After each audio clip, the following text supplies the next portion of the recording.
Hello, Dr. Apte here. We'll start with the study of symptoms. Any symptom is to be completed as far as possible as to the location, sensation, modalities and concomitants. Now we'll start with the location.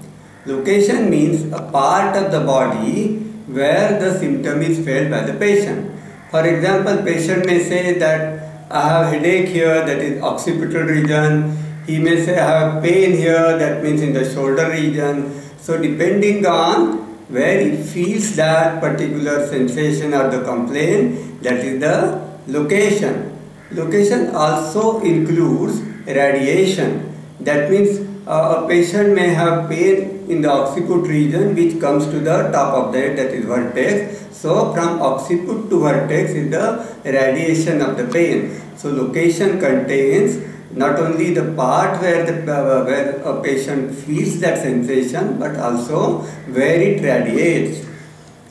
Sometimes it is difficult to for the patient to say the location. For example, now suppose if he has nausea, that means the feeling of vomiting. I mean, he will say I have just nausea.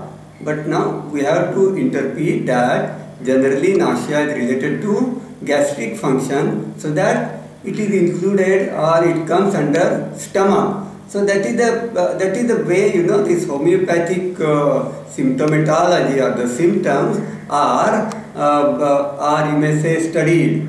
Now another patient may say that he has pain in the right hypochondriac region. Now that pain may be due to liver disease also. So it is necessary for a physician to to interpret that whether it is a liver disease or whether it may be anything. So accordingly he has to put either liver as a location or right hypochondrium as the location. Some symptoms say like fever.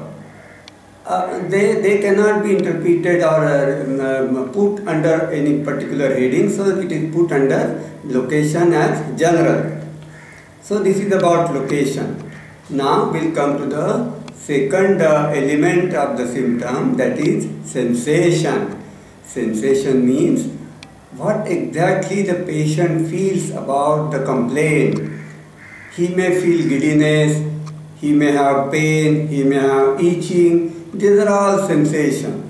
Now here one thing I would like to you may say tell you that it is very necessary that exact nature of the sensation is to be noted down. For example, a patient may say I have stitching pain. Another patient may say I have pricking pain. Third patient will describe the pain as needle-like. All these sensations, if you study, they carry more or less similar meaning. So they are to be put under one heading, sensation of pricking, stitching or needle-like, it's one and the same. Another important thing to remember about sensation is that temporal dimension. That means the time course in the way in which the sensation is felt. This is especially true about pain. For example, the pain may come suddenly, disappear gradually, or it may come suddenly, disappear suddenly.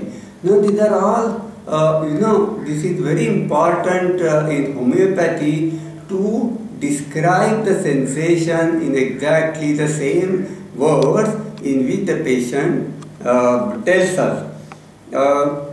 Another thing to remember about sensation is we have to find out what may be the underlying cause of pain or the pathology. For example, there may be inflammatory process, there may be degenerative process, which may be giving rise to that particular complaint. So that is also to be noted down under sensation. Patients sometimes describe whatever they feel in a very peculiar language. For example, one may say that I feel very disturbed because I feel like I'm floating in the air. Or he may say that, I feel that not exactly itching, but as if the ants are crawling.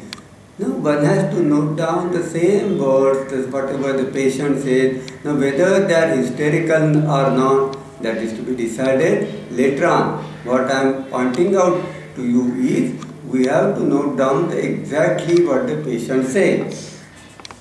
And there comes the importance of language. Suppose if the language of the patient is different, while noting down in our own language, whether it is English or otherwise, we have to put it in the same words, so the meaning should not be altered. So that is very important in homeopathy, because all these, whether it is sensation or location or sensation, what we are trying to find out is the individual expression of the disease process in a particular patient. So this is about symptom, location and sensation. Next time we will continue with the study of symptoms further. Thank you.